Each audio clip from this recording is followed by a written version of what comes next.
Well, here we go. Deck 78.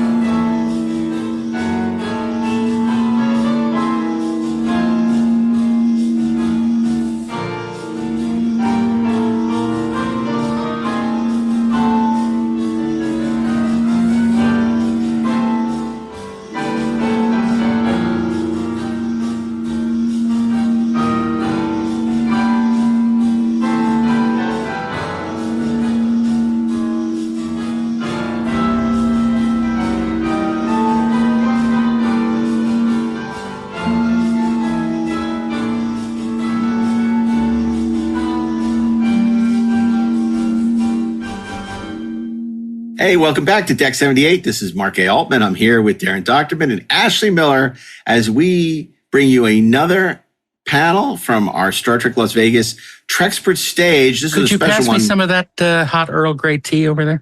Sure.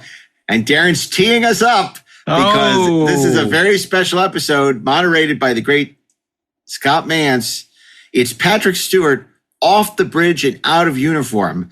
Now, this is not about Patrick Stewart in Chain of Command. This is about Patrick Stewart's roles other than Picard. And to do that, we brought in two experts on Patrick Stewart. There's the author of Masterpiece In Disarray, Max EVRY, once again joining us at the Trekspert stage. And of course, Ashley Edward Miller joining him as well. So this is a fascinating conversation about Patrick Stewart in other roles than Picard. Ashley, what were your take on the panel? No, first of all, I think I was pretty brilliant on it. I had a lot of really interesting shit to say, I think, as you'll all hear momentarily. I mean, you'll be in awe of it. Actually, it was, in fact, a lot of fun to take a look at the things that Sir Patrick was doing in his career outside of Star Trek. Getting some of the Dune stories from Max was pretty great. Seeing some of those scenes. We had a little video presentation running in the back, actually, kind of learning to appreciate the genius of the blocking in I, Claudius. So it was a pretty fun panel. And I think the audience really dug it. That's great. Well, listen, I'm excited to join the panel. I suspect some of the movies that you're going to discuss, and we'll talk more about them when we return after these brief commercial messages, unless you're listening on Treksperts Plus, where you're hearing this episode commercial free.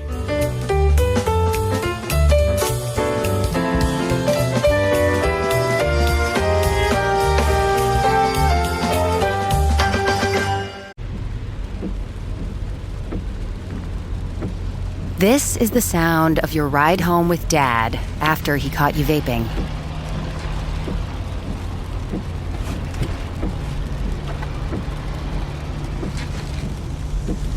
Awkward, isn't it? Most vapes contain seriously addictive levels of nicotine and disappointment. Know the real cost of vapes. Brought to you by the FDA. It's Croctober, the official celebration of Crocs fans like you. So whether you like to rock your classic clogs, get cozy and fuss-lined, personalize with your favorite Jibbitz charms, or even, dress up like a clog for Halloween, it's time to tell your story and share your style. Join the Croctober celebration with Crocs fans around the world. Go to crocs.com to discover the range of shoes and find a pair that's iconic like you. Crocs, celebrating you all month long. ABC Wednesdays. Y'all complain all day. We want books. We want paper towels in the classroom. Bet you want raises, too. I'm still waiting on the paper towels. Abbott Elementary returns with the new season. We asked the district for more after-school programs. They gave us $50 for class pets instead. Critics cheer. Abbott Elementary continues to be one of the funniest and most beloved shows on TV. What y'all doing out there? Taking bribes? Proud of y'all. Abbott Elementary, Wednesdays, 9:30, 8:30 Central on ABC and stream on Hulu. So, first of all, I want to start out by asking, just in terms of, there are so many people who discovered Patrick Stewart in 1987, in September of 1987, with the premiere episode of Next Generation Encounter Farpoint. But it is remarkable how much of a career, how much of an impact Patrick Stewart had made, especially in the UK, prior to his real breakthrough in terms of popularity with Next Gen. I mean, he is a winner of 3 Saturn Awards, not only for Next Generation and 2 for Picard, actually 4 Saturn Awards, but also for Logan. He's a 4-time Emmy nominee for Moby Dick, The Lion and Winter, Extras, and Hamlet. He is a 3-time SAG Award nominee for Next Generation, Macbeth, and A Christmas Carol. And he is a Grammy winner for Peter and the Wolf. So I want to start with you, Max, on this. Like, overall, looking at pre-Next Gen, post-Next Gen, what is like the legacy of the acting career of Patrick Stewart? Well, it's interesting. I just read his wonderful autobio. Did you guys read it? Making It So? Making It So. It's so good. Anybody read it? It's so good. And it's like 90% about theater and like 10% about Star Trek. And it's still fascinating. And I think certainly in his mind, like that's his legacy is as a man of the theater, you know, like, 'cause he started in like Amdrams and then he moved on to Royal Shakespeare Company. And, you know, he was a theater guy for years and years. Like when he showed up on the set of Dune, you know, David Lynch didn't even know who he was. He thought he hired somebody else. Instantly Kyle MacLachlan and Max von Sydow knew him and embraced him. Were like, hey, welcome to the Dune party. And I think, and obviously he went on to do, you know, Waiting for Godot with Ian McKellen. And, you know, he did this amazing one-man A Christmas Story. So, yeah, I mean, I think, adjacent to Star Trek and X-Men, you know, he has this, I'd say the biggest aspect of his career is the theater. You know, Ash, I want to ask, so for so many people who got into Patrick Stewart, because certainly with Next Generation and definitely with X-Men in 2000, July 14th, 2000, how do you think that helped people like serving as an entry point into his other work? And what did people sort of discover when they went backwards and continued to go forwards with his career? Yeah, it's funny because I remember my overriding impression of Patrick Stewart when he started on The Next Generation was, who is this balding, cranky French guy with a British accent who surrenders to everybody? And somewhere along the way, and I'll be honest, I'm not 100% sure where I got sold. It might have been The Big Goodbye. That I said, oh, okay, this is kind of an interesting cat. And maybe there's more to him. But I think, you know, by the time you get into the 3rd season of Next Generation, you're in love with Patrick Stewart. You're in love with Captain Picard. And one of the things that was just one discovery after another with Patrick Stewart was how much range he had, both within the character, when he is literally just being Picard, and then when you put, you know, that character into extremists, like in Inner Light, or, you know, Best of Both Worlds, end of that, you know, in part 2, Sleep Data. You know, I mean, come on. You know, that's some serious thespianing. But, you know, the thing that's weird is he is one of those actors who, until you have fully absorbed the Patrick Stewartness of it, you're not quite aware that he was in other stuff until there he is. Like, you know, like Dune, like suddenly realizing, wait a minute, why is Captain Picard running into battle with a pug under his arm? That is the strangest, and he should have a pug on the Enterprise. You know? It was, for me, it was Excalibur, because I've always loved that movie, and I was 13 when I saw it. But when I went to do a rewatch, you know, shortly, like in the late 80s, and I was like, what? But the range, you brought up the range, and I'm glad you did, because while I was prepping for this conversation, the range is what struck me. And, you know, I know that we're going to show clips from his movies, and I think that certainly the popularity of Next Generation gave Patrick Stewart the confidence to take bigger swings when it came to comedy like LA Story or doing a gay film before In and Out, before it was like a commercial theme with Jeffrey. That was a big risk for 1995.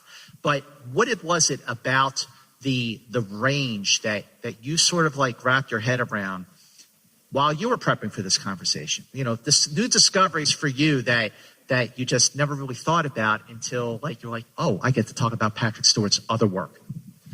I was compiling all these clips, and it stunned me, the versatility and just the breadth of all the work that he's done in films. Going back to his debut in a movie called Hennessy in 1975. And, you can see right away, like the character he plays in Hennessy, which is like an IRA thug, is about as far removed from Jean-Luc Picard as you could possibly get. Why don't we roll that first clip? Yeah, let's check it out. Hennessy, which came out in 1975. This is his first movie. Here we go. What are your plans now?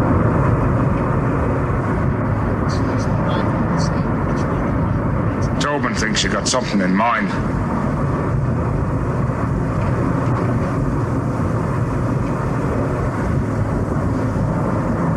Tobin wants to know.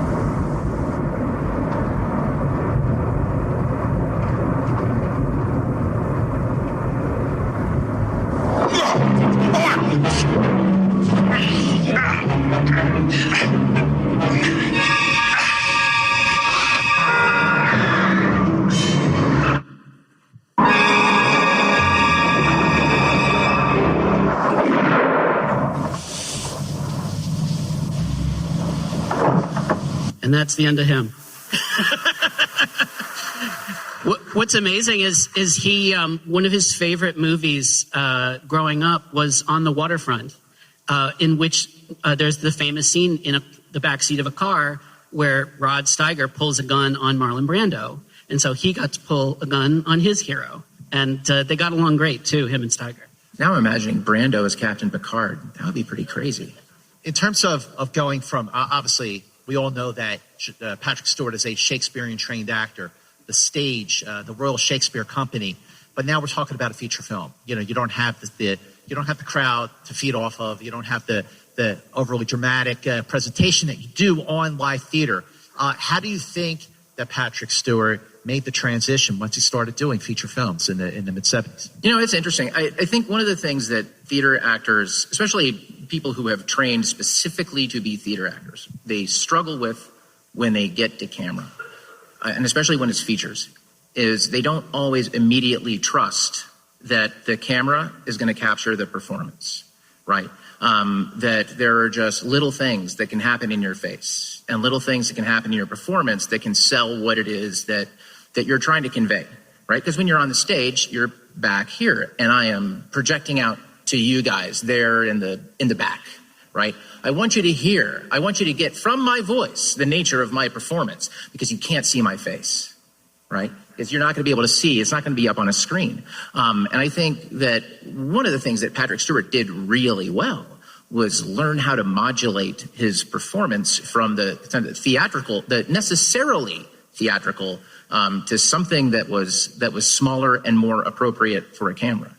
And that's really apparent in the next clip that we're going to show, which is, I think, from one of Scott's favorites, I, Claudius. Okay, so I, Claudius, I remember when I, Claudius was shown on, it was a 4-part series of Masterpiece Theater in the late 1970s. It starred Derek Jacobi. It was about the early history of the Roman Empire.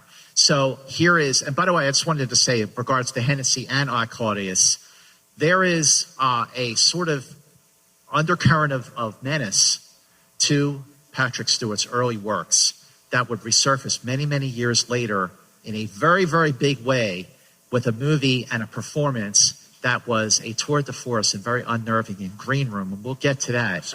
But let's talk about I, Claudius. And yeah, so I picked this clip. This might seem like a weird clip. It's a little long. It's about 2 minutes, and Patrick Stewart has almost no lines in it. But a lot of acting is reacting, and I think he shows so like just all the light that's in his eyes when he plays Jean-Luc Picard or Professor Xavier is just gone in this scene. And you'll see the way he, as Ashley said, was able to pull it back from the kind of theatricality that he normally projected and really do some subtle stuff here. So let's play next clip. I, Claudius, let's see. Sign it. You will before we finish with you. I'll sign nothing for you to produce after I'm dead. Bring me to trial or murder me and take the consequences. There'll be no trial. I have no need of a trial to prove your guilt. A song sung by every small-town corrupt policeman, which is what you are and what you should have stayed. I've watched your career with fascination, Sir James. It's been a revelation to me. I've never fully realized before how a small mind, allied to unlimited ambition and without scruple, can destroy a country full of clever men. I've seen how frail is the structure of a civilization before the onslaught of a gust of really bad breath.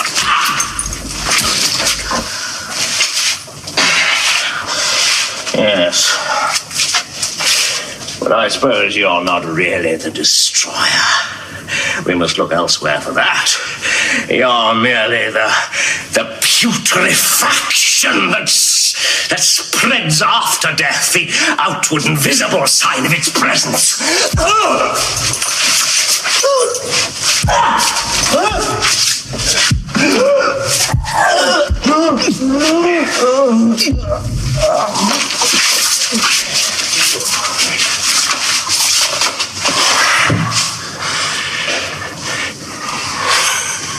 You're a lesson in history to me, Sir Janus, proving that above all, mankind needs its sense of smell.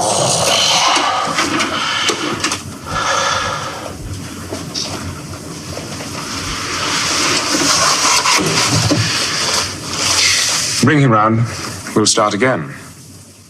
What an asshole. Yeah. So 2 things strike me about that clip. First of all, I now believe that it is true that men at any given moment might be thinking about the Roman Empire. The second thing is about Patrick Stewart in that scene is, what a beautiful head of hair. Those curly locks, where did those go? When he was coming up in the theater, he would go to auditions with the toupee on. And then at the end of his audition, he would say, and you're getting 2 actors for the price of 1. And he'd take it off, saying because he could be a character actor too. You know, I just remember, like, it's been a while since I'd seen Claudius, but it was definitely after Next Gen when I guess in the 90s, I was already living out in LA when I rewatched it. But there are certainly moments in Claudius and in the next couple of films that we're going to talk about where you see Patrick Stewart's Shakespearean training really come to the fore in supporting roles. You know, not a whole lot of scenes in some of these movies, but ones that really, really make him stand out in such a way that it's still hard to believe that it took a Star Trek series to really help him break through. Like, what do you think, just, you know, speculating, like, why was it a Star Trek show that really brought him to the fore? Like, why not some of these other supporting performances? Because several million people watch Star Trek, and Star Trek: The Next Generation worked. And look, he was the anchor of that show. Look, I love everybody on the cast of that show, but what Patrick Stewart did was something very different for Star Trek. And once it started to work, it really worked. Yeah. And you know, he kind of he was the rug that tied the whole room together, kind of like the Big Lebowski, except nobody peed on it. It's you know, he was that guy. And I think once The Next Generation hit, he became synonymous with that. And then suddenly, like for me, I didn't watch Claudius until after I'd seen The Next Generation. Oh, Captain Picard's in it. I mean, that's not very cultured, but it's true. I'm sure I'm not the only person who had that response. Yeah, and his first foray into science fiction was Dune, but his first foray into fantasy was John Borman's 1981 movie Excalibur. A wizard's ancient spell. Into the eyes of the dragon and the despair. And the lust of a lord. I must have her. One night with her. Give birth to an empire. Behold, the sword of power, Excalibur.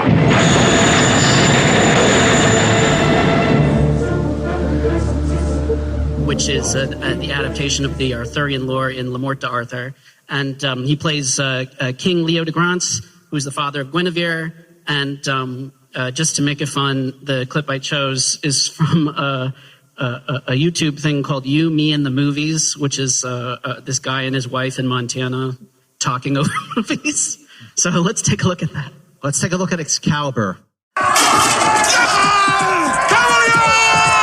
Patrick Stewart. Give me the power. Looks like Spock. Oh, the bug guy from X-Men. Yeah, and from Star Trek The Next Generation. Is he Spock in the next? No. He's nailing it. Well, he tried. Patrick. Something Patrick. Captain Picard. I don't know why I couldn't remember his name. Captain Picard. What's his name in real life? Patrick Stewart. Patrick Stewart. I don't know. I was brain farting Picard for some reason. Okay. That's the best thing I've seen since Hawk Tuah. Yeah. Yeah. Let's talk about, first of all, Excalibur. How many of you all have seen Excalibur? I mean, how many of you all have seen it recently? Okay, great. It's an excellent movie. I mean, it came out in 1981, like you said, John Boorman directed, one of his very best films. And it really holds up. It could have been shot today. It's really, really extraordinary film. But again, here's a supporting role that is, very dramatic. Again, he's really leaning into, unlike I, Claudius, which is more sporadic, really leaning into his Shakespearean training in this role, especially in the next clip that we have, I think. Before we get to that, right? What is the next film that you have for us? The next film I have is a movie I'm intimately familiar with. It's David Lynch's Dune from 1984. Any fans? All right, you're my people. Obviously I wrote a whole book about it, and I'll be signing that book at the Treksperts booth right after this. But the clip I chose is actually a deleted scene, which was put back into the extended edition, and it really shows as Scott said, the Shakespearean gravitas of Patrick Stewart as Gurney Halleck, which is the character that Josh Brolin played in the new version. So let's take a look at that. Let's take a look at Dune. Gurney, we desperately need more spice miners. Many are threatening to leave on the next shuttle. We need spice drivers, weather scanners, DUNE men, any with open scent experience. You must persuade them to enlist with us.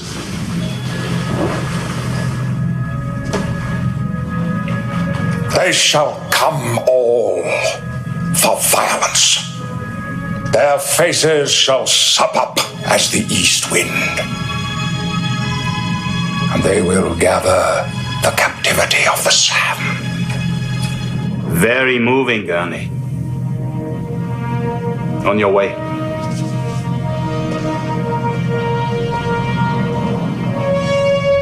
And take care of Dr. Kynes until Paul and I arrive. We will not be prisoners here in this place. Behold, as a wild ass in the desert, go I forth to my work.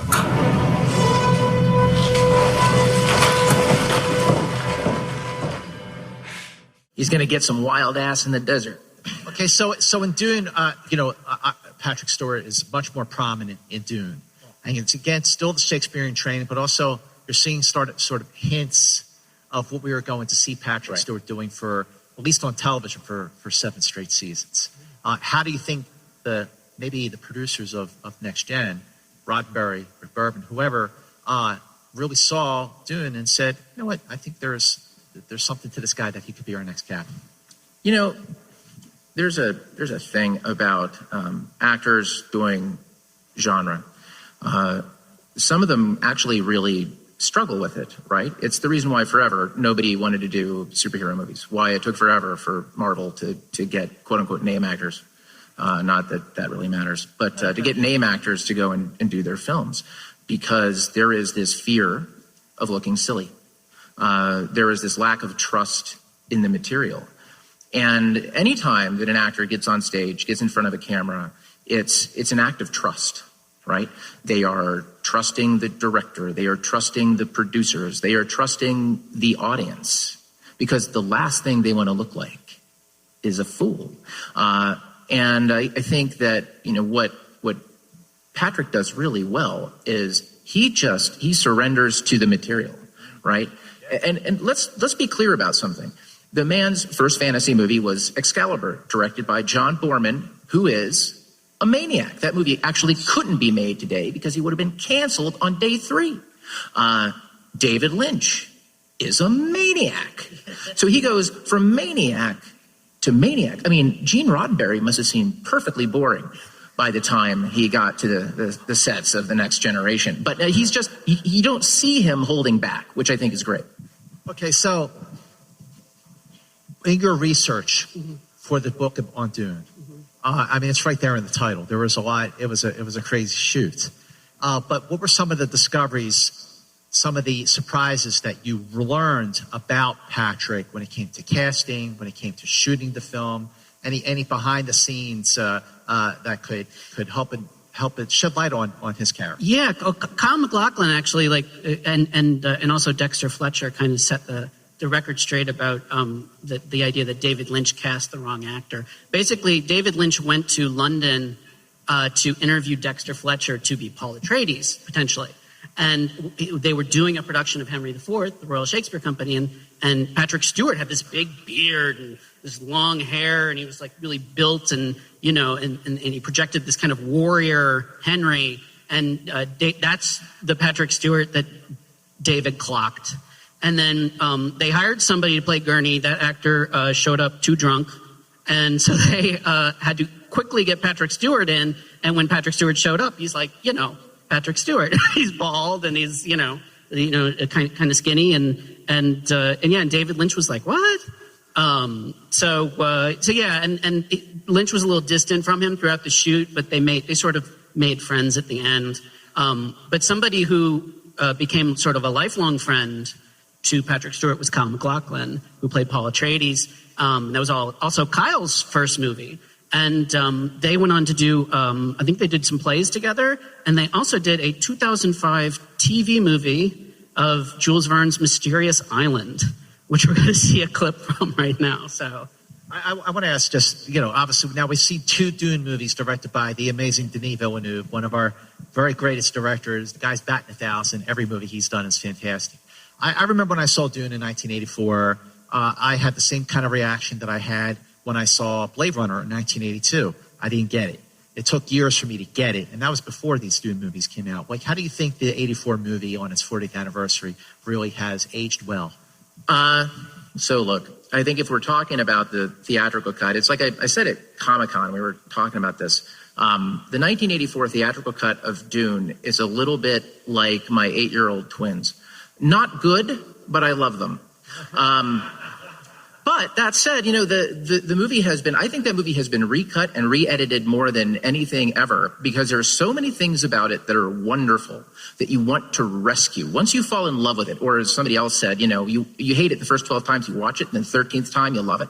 And I think there's a lot of fans who have, and people in the industry who have devoted themselves to loving that film and loving the film that it wanted to be. The Spice Diver cut, which I think right now you can only find on YouTube, which I found on YouTube, is amazing. It's fantastic. I don't think it's as good as the Villeneuve films, but it is much more what you would have hoped the 1984 Dune was going to be. Yeah, it should have been a 3-hour movie, and as David Lynch said, it's like a really nice Porsche car that's been compacted down. It's a good Lynch. And it doesn't drive so well and doesn't look so good, but it's still a Porsche.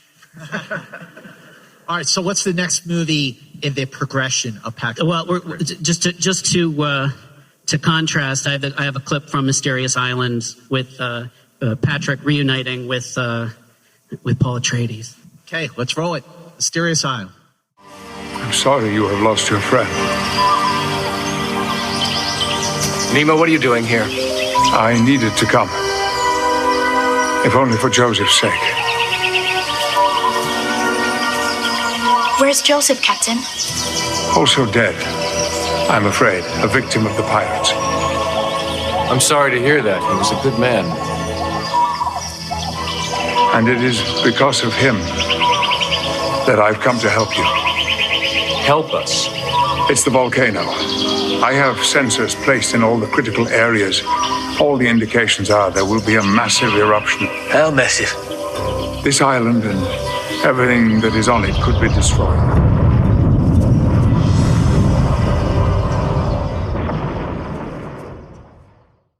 He's definitely there, right? He's not in front of a green screen. He's definitely there. No.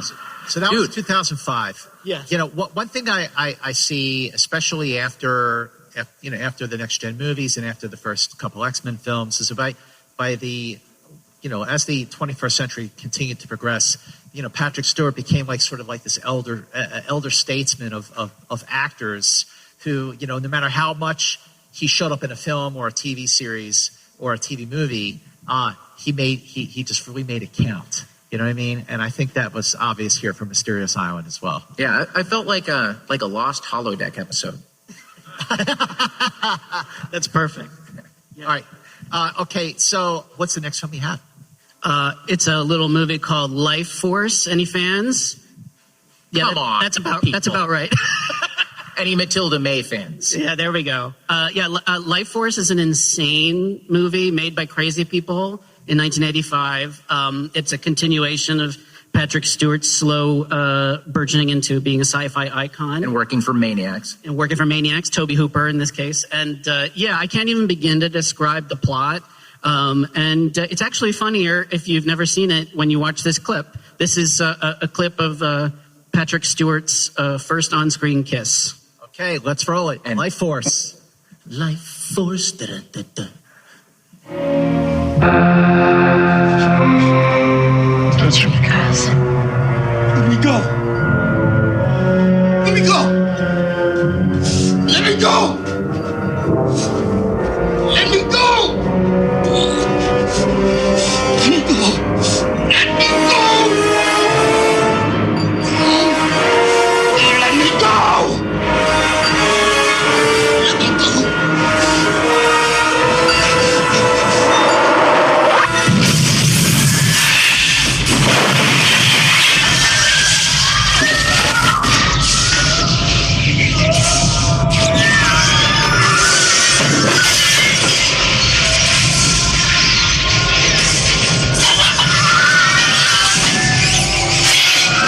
One of my favorite movies. I think this would be a really good time to point out that tonight at 7:30 on this very stage, we're going to do a live staged reading of Plan 9 from Outer Space. No idea what made me think about it. Let's go back. Can we just quickly just play the rest of that clip? Oh, because it's me interviewing Patrick Stewart about that. Yeah, hell yeah. When I was a kid was Life Force. And I always tell people, if you went into an asylum and you asked an inmate in an asylum to tell you their idea for a movie, it would be Life Force. It's an utterly insane movie, and I love it to death. Do you have any big memories from making that with Toby?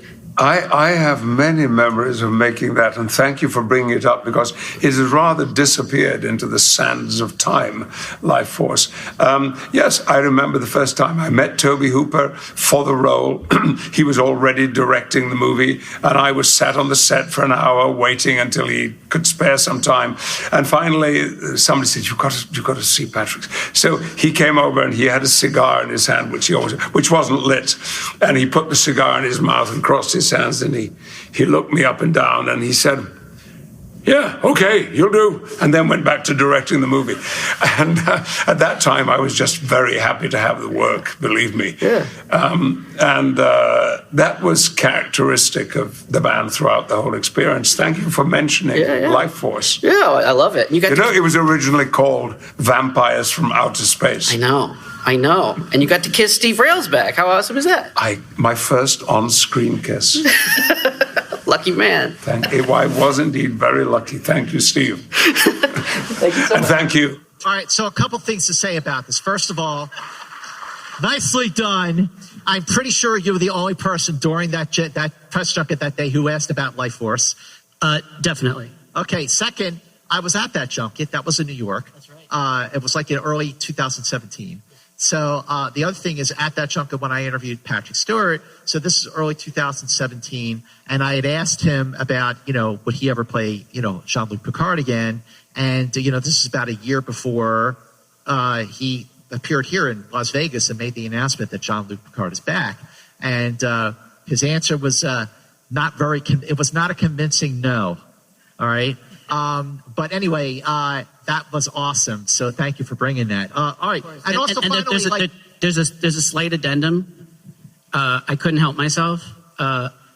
There's a scene in Life Force where a blood geyser comes out of Patrick Stewart's mouth, and they used a prosthetic of him, and that prosthetic wound up in a Duran video called Wild Boys. I have a very, very brief nightmarish clip of that.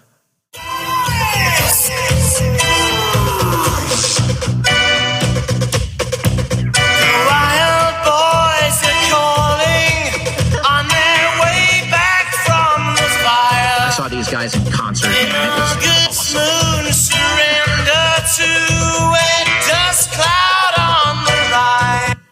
Good luck getting to sleep tonight. All right, so let's remember that, William Shatner had his period where he did The Devil's Reign and he did The Kingdom of the Spiders. They can't all be Logan, let's face it. Oh, there was never a prosthetic Shatner vomiting blood in a Duran Duran video. That's a good point. All right, what do you got next for us, Max? It's a clip from Nazca in the Valley of the Wind. And then also and then let's just go right to the clip of Dragonheart as well, because I wanted to showcase some of his voice acting. Yes, granted that you return to your kingdom. I did get to hear some of Patrick Stewart's voice, and that was very inspiring. He is one of the great voices, and the way he uses language is beautiful. What are you doing here? This chamber is filled with toxic plants. I find a certain liberty that comes with doing voiceovers, that you have an image to work from. There are already indications of what someone will look like. So therefore, the interesting thing is to find the voice that matches those images. Don't worry about that. Our only concern is that the warriors stay dormant. This was the first time that I've ever dubbed a voice from another language. We were blessed with one distinct advantage in this, in that the character that I play is either wearing a mask or his mouth is entirely covered with a large mustache. So I was never having to lip sync. What I was doing was mustache syncing, because his mustache moves as he talks. So I've yet to face my first encounter of lip syncing a foreign language. Sometimes it writes itself.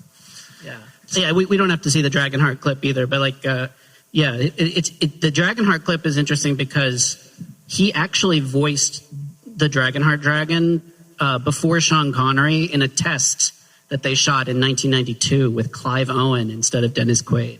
So I just think that's an interesting bit of trivia. Very quick note about the voice acting. So voice acting has got a lot in common with stage acting, because so much of the performance is in how things are said.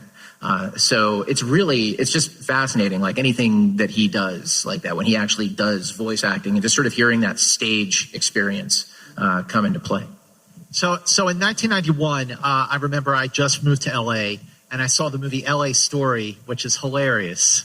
And it's if you've lived in LA for a while, it's really hilarious. How do you expect to have the duck with a credit rating like that? Right. Exactly. This building is more than 20 years old. Little in-jokes like that. But Patrick Stewart played the maitre d' at a restaurant called Lydiot, which is the Lidio, yeah. And he's hilarious. And, you really got to see his comedic side. So that was 1991. And then in 1995, he does this movie called Jeffrey. Again, this is before, LGBTQ movies started to get more mainstream. Starting with In and Out, I think 1997, that was a breakthrough film. But 2000 was a film that gave Patrick Stewart the other role he was born to play. That is Charles Xavier in X-Men, which, in 1978, you had Superman the movie. Superman movies came and went. In the 90s, 89, you had the Batman film. The Batman movies came and went. Thank you, Batman and Robin. But starting in 2000 with the first X-Men film, the superhero movie genre was back, and it was here to stay. And that was for the last 24 years, from the X-Men films to the Spider-Man films to the Dark Knight and the MCU and so on and so on. But Patrick Stewart as Charles Xavier, let's talk about just how he was just superb in that role. Again, the quintessential role for him next to Jean-Luc Picard. Ash. I mean, he defined what that role was supposed to be. And look, by the way, those movies, that franchise I think it's probably the second longest running franchise after the Bond films. And I think that Stewart has played Professor Xavier more than any Bond actor played Bond. That's true. It's astounding how long that's been going and how great he is in it. But when we were writing X-Men First Class, that performance was very much on our minds in terms of saying, okay, how do we turn this on its head, turn it inside out, and get James McAvoy, from the opposite to that. So that was conscious. Oh, 100%. Conscious, like looking at Patrick Stewart as Xavier, writing Xavier in X-Men First Class, and working with James McAvoy too. Right. I mean, just kind of working it backwards, working the problem backwards, not doing Patrick Stewart with hair, which, as it turns out, we saw earlier. It was exactly that. So he was very much a part of our thinking. It was the first creative choice we made. Did Patrick ever say anything about James McAvoy's performance? I think he thought it was crap. I'm kidding. He didn't say anything at all. He didn't say anything at all that I know of. That was certainly not. What about you, Max? What is your take? Not only just Patrick's performance in the X-Men film, but the progression of his performances before we even get to Logan. I think it's fascinating, obviously, because you have the very obvious parallel between Martin Luther King and Malcolm X with Professor Xavier and Magneto. So there's always that undercurrent of sort of civil rights and a lot of the gay community also really gravitated towards the subtext of the X-Men movies. And rightly so, yeah. Like the X-Men movies are about they're sort of a plea for tolerance, and that is embodied in his character specifically because he's this guy who has been through so much and seen so much evil in the world, and yet he still has hope for humanity. Also, I want to ask about certainly we know where the chemistry came from, but his chemistry with Sir Ian McKellen. Which, when we see it on display in a commercial film like X-Men, but I want to ask about how that also informed the way you approached Xavier in X-Men First Class. Oh, I mean, same deal. I mean, both of those guys needed to start at a place that was different from where we found them, but we had to remember that it was an unrequited bromance, between, two kids who were just from different sides of the tracks. That was it. That was the whole thing. And making that work. And in fact, Fassbender's audition was against McAvoy, who was cast first. And one of the things that jumped out was the chemistry between them, which was so critical. Well, two of the best reboot movies, in my opinion anyway, are JJ's version of Star Trek in 2009 and this guy's version of X-Men First Class in 2011. Those two movies are just outstanding. Absolutely, yeah. And it should be noted also that there is this perception that Ian McKellen and Patrick Stewart have been like BFFs forever. It's not true. They did a few plays together in the 70s when Ian McKellen was this real up-and-coming dude, especially for his performance as Macbeth. But they didn't really click until X-Men. That was and you would think these guys had known each other for years, and it's amazing. Ian McKellen did try to talk Patrick Stewart out of being Captain Picard. He begged him not to take it, stay in the theater, and later admitted he was really wrong, and then did his own cash-in movie. Undermine each other all the time. It was all. Do we have a clip of X-Men? It's all the way towards the end. I don't know if they can scrub to get to it. If they're able to scrub, then yes, we have a clip from X-Men. Okay, if you're able to scrub backstage here, let's cut to the X-Men clip. If not, we'll just keep moving along because we are. Oh, you know what? Let's just keep going. In 2015, I was at the Toronto International Film Festival. I go every year. And they have this midnight selection, real far out horror, wacky films. And I saw a movie called Green Room.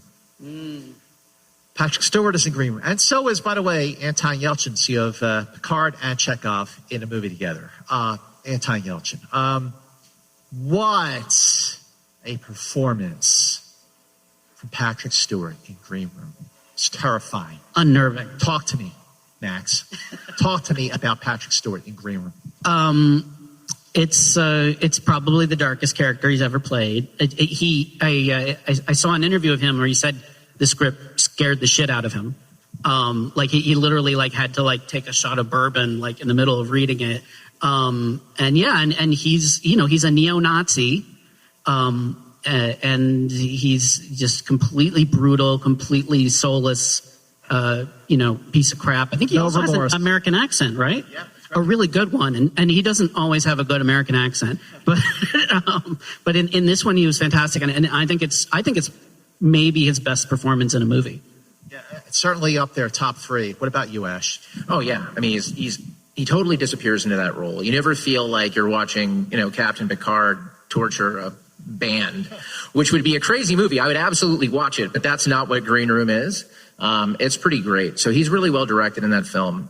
He makes some really excellent choices. And like you said, it's like he didn't struggle with the accent, which I think really helped him to lose the Picard and lose the Professor X and become someone else entirely. Yeah. And if you've seen the movie, there is a sequence where the band is trapped in the titular green room, and Patrick Stewart and a bunch of skinheads are on the other side of the door ready to kill them. And it's mostly played to Anton Yelchin and his friends, and you don't really see Patrick, you just hear his voice, and that's enough. Like it's really effective. Yeah, it's an excellent film.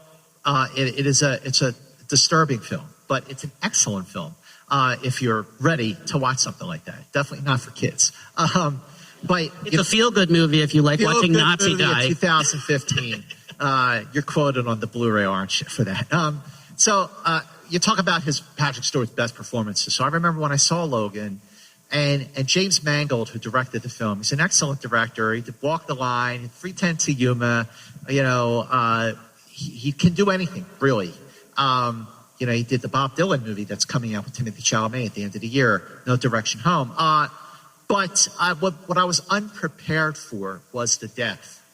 Again, another demonstration of the range of Patrick Stewart. Talk to me about Xavier in Logan and why it was such a pleasant surprise to see Patrick stretch further. I mean, I think it's just because Xavier was in such a different place. It's at the end of his life, and he's not all there, and he's struggling with dementia, which is terrifying. And I think the movie played to that, and it all weirdly gave it this Nothing in Common vibe which is the strangest. If you've seen Nothing in Common, you'll know how weird a comparison that is. But that's kind of what it feels like. It's a father-son movie where the son is trying to raise his elderly father who has lost it. And I think that's secretly the reason why that movie works. Because it's got that element to it, but it needs Patrick Stewart to suddenly go from, he's strong and commanding to he's, cuckoo. What's your take on Logan? Yeah, and I think the thing that Patrick carries throughout all the X-Men movies is this sense of dignity. And what's so tragic about Logan is he's lost his dignity. He needs to be helped and taken care of, throughout. And and it's really tragic to see that de-evolution of the character, but he never loses that spark that I talked about earlier. That sense of hope. The way he looks at X-23 and sees there's going to be a continuation. There is the X-Men will go on. Speaking of the X-Men maybe going on, do you think that, with this new MCU version of Fantastic Four, certainly Kevin Feige is, you've got X-Men is now in the MCU as we, certainly saw in Deadpool and Wolverine. Do you think we've seen the last? I haven't seen it yet, Mance. Do you think we've seen the end of Patrick Stewart as Xavier? No. Max? As long as there are dump trucks and money, I think... Talk to Robert Downey Jr. There's one backing up to his house right now. Boop, boop, boop. Yeah, exactly. Well, gentlemen, thank you so much for an engaging conversation about Patrick Stewart off the bridge. Ladies and gentlemen, thank you so much for being here. Thank you all. Stay here all day for more amazing programming in the inglorious Trekspert stage at the DeForest Kelley Theater. Thank you. Thank you all.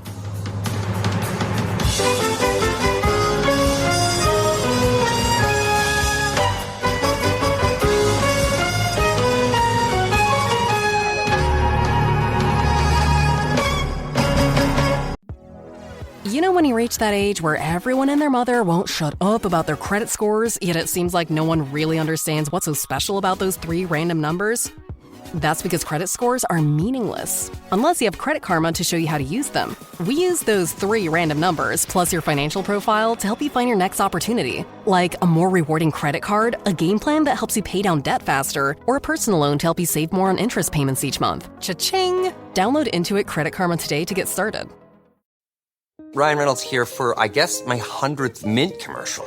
No, don't. I mean, honestly, when I started this, I thought I only have to do like 4 of these. I mean, it's unlimited premium wireless for $15 a month. How are there still people paying 2 or 3 times that much? I'm sorry, I shouldn't be victim blaming here. Give it a try at mintmobile.com/save. Whenever you're ready. $45 upfront payment equivalent to $15 per month. New customers on first 3-month plan only. Taxes and fees extra. Speed slower above 40 gigabytes. See details. In this ad for the Mobile One brand, I have 30 seconds to talk about driving, which might be what you're doing right now. Maybe you're in the car, you're free, you're in control, on an open road with an open calendar. Your mind is wandering, and you're going with it. Or maybe you're stuck at work, in meetings, or emails, or worse, meetings about emails. And if that's the case, there's only one question. Why? Mobile One, for the love of driving. Visit loveofdriving.us/radio to learn more. My dad works in B2B marketing. He came by my school for career day and said he was a big ROAS man. Then he told everyone how much he loved calculating his return on ad spend. My friends still laugh at me to this day. Not everyone gets B2B, but with LinkedIn, you'll be able to reach people who do. Get a $100 credit on your next ad campaign. Go to linkedin.com/campaign to claim your credit. That's linkedin.com/campaign. Terms and conditions apply. LinkedIn, the place to be. Welcome back to Deck 78. This is Patrick Stewart off the bridge and out of uniform. Mood is something for cattle and love play. This is a great it's a great Let's panel. Remove him on the gurney, shall we? The gurney Halleck? Yes. This was a great panel at our Star Trek Trekspert stage at Star Trek Las Vegas. You heard Scott Mantz, the host of Enterprise Incidents and a terrific moderator, bring this panel in for a landing. So thank you to Scott for everything he did. We're always grateful to have him on stage and bring his Trekspertise to bear. And his energy. Lock in Trekspertise and fire. So I want to ask you guys, what's your favorite Patrick Stewart role other than Picard, Darren? Probably the Mater D in L.A. Story. Oh, that's a good one. Steve Martin. And I have to say, for me, I guess it's more my favorite Patrick Stewart movie. Not that it's my favorite role, because it would have to be Excalibur, John Borman's brilliant Excalibur. Sure. He's not a big part of it, so he's not really my favorite role. That would probably be Logan. But terms of my favorite, his hand is almost as shiny as the armor, which makes it. It's true. It's true. You can get lens flare off of his bald pate. It's pretty good. But Patrick is fascinating. Of course, I was very disappointed in his memoir that he didn't talk more about Life Force. I wanted to get inside Life Force, and I wanted to hear what it was like to be made out of blood and reconstitute himself. And to kiss Steve Railsback. Yeah, a lot of great stories that he left on the cutting room floor. While pretending to be Matilda May. Or is that reversed? I don't know. We got to get her on Deck 78. Oh my God, that would be crazy. We should do that. One movie we did not talk about, at least I don't remember talking about it, but go back and listen to this thing and find out that we did. But who knows? I was in a fugue state the entire time. And actually, one of my favorite Patrick Stewart performances that's out of the box, so consider this my Wednesday pick, is when he played Henry Gray in Lady Jane. He was quite excellent in that role. And it is a little known, but also quite excellent film that my lovely wife introduced me to. And I didn't think I was going to like it, but I totally did. Once she told me that guy from Star Trek was in it, I was all in. But it's quite good. Yeah, no, that's great. And it's always a pleasure to have Max Every join us. Max flew in for the convention. He's the author of that spectacular book, Masterpiece In Disarray, about the making of David Lynch's Dune. And of course, that is also one of my favorite Patrick movies as well. If you'd have fought what wit below your abilities, I would have given you a good scar to remember. Long live the fighters. But anyway, this is fun. A pug. It's like, what is that watermelon doing there? Why am I holding a pug? That is the question. That'll be the fourth Trekspert next. We'll get a pug just to be. Oh my God, that's really funny. Or maybe for the next Rafe Needleman's quiz show. Why is Patrick Stewart holding a pug in DUNE? Only wrong answers, please. Okay, well, listen, this was great. Thank you for joining us in Deck 78. You can listen to us every other week here on Deck 78. Commercial-free episodes available when you subscribe to TrekspertsPlus.com. You'll also get access to screenings with the Treksperts and the Deckspers, and some exclusive Deck 78 episodes as well. So Treksperts Plus is where it's at. So subscribe today and listen on Spotify, or if you want to subscribe on Apple Podcasts, you can go to the 430 Movie and subscribe through 430 Movie. And of course, listen to Inglorious Treksperts every Thursday wherever you listen to podcasts, or on YouTube, where our new video podcasts are available. Also available to Treksperts Plus subscribers on Spotify. So there you go. That's a lot to take in. Guys, thank you so much. As always, great having you here on Deck 78. So on behalf of Ashley Miller, Darren Docterman, and myself, Mark A. Altman, fire the rockets.